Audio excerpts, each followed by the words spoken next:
Right, and Peter, we're joined here by Flex from United View. Mate, we said in the preview, might be close, might be a draw. I can see how disappointed you are, man. Let's just talk us through that. Firstly, fair play to you lot, because you wouldn't have an easier away game all year probably.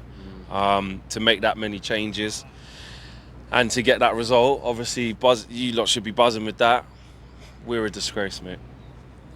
Bro, we're finished. We're finished. That there was absolutely disgraceful. It really, really was. We spoke a little bit before we done this about the likes of Dummett, the likes of Kraft. These guys don't play for Newcastle. And they've come in after long spells out.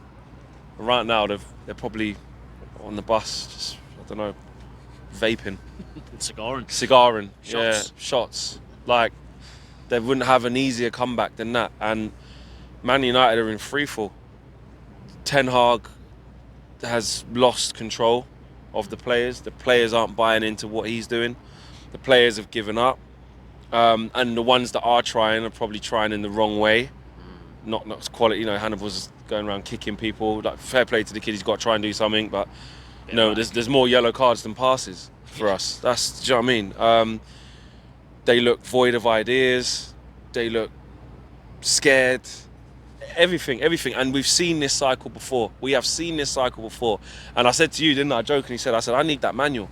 I need that Mike Ashley manual where you just put up with the shit. And to be fair, I'm not going to ask for sympathy, especially on the Newcastle United channel. I'm not asking for sympathy because, we've been at the top. You know what I mean? Like you said on United View, you've ruined childhoods, ruined pros' careers. In Man United, used to be the top team, top club.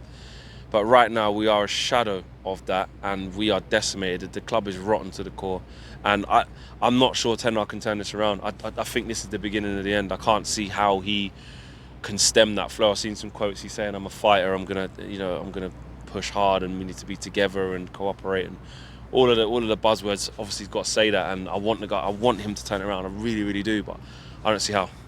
When I look at that team tonight, mate, and we said it in the preview, it was more so the way Man United got beat off Man City.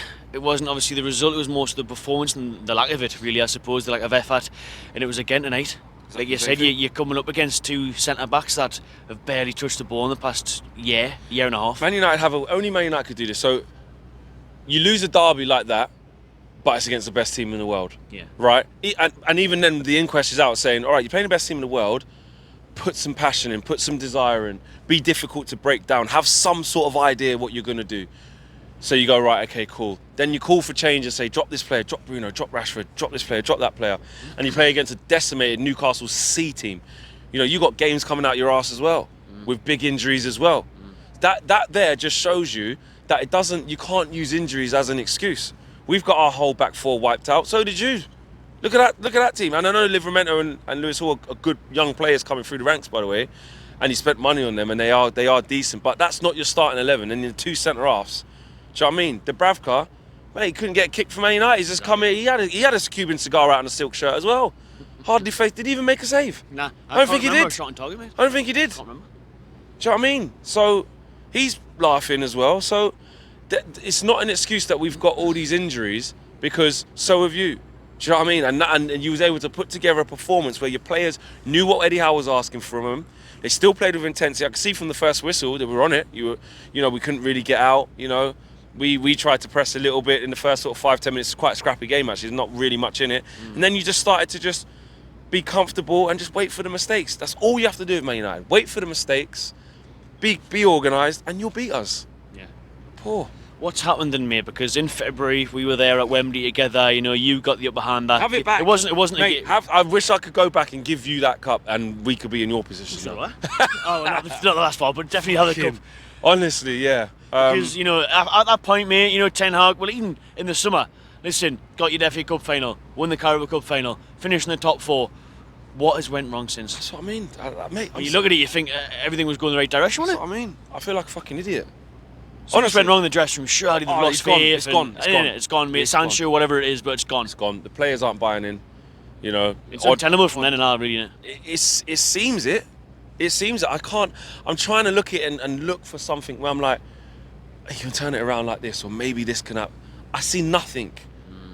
I see over £400 million spent, and this is what we have to show for it. Injuries, no injuries, I don't care. Nobody. His signings aren't cutting the mustard. The players that we had before, which we know, as Roy Keane famously said, the Leopards don't change their spots in 2019. That these players will get the manager sacked. They're still, a lot of them are still here. It's a mess. It's an absolute mess, and you know, you only have to look in and around the Premier League at some of the clubs that are doing well to see everything that Man United are doing bad. Every single thing. I look at this place, yeah, and I just don't recognise it, bro. I mean, some people could say you should recognise it. It's been like this for 10 years, which it has. But, you know, I look at that Trinity stand there, Best, Law, Charlton. I look at, you know, Sir Bobby, you know, up in the glass there, and it's a disgrace, mate. What's happened? And look, both arguments are right.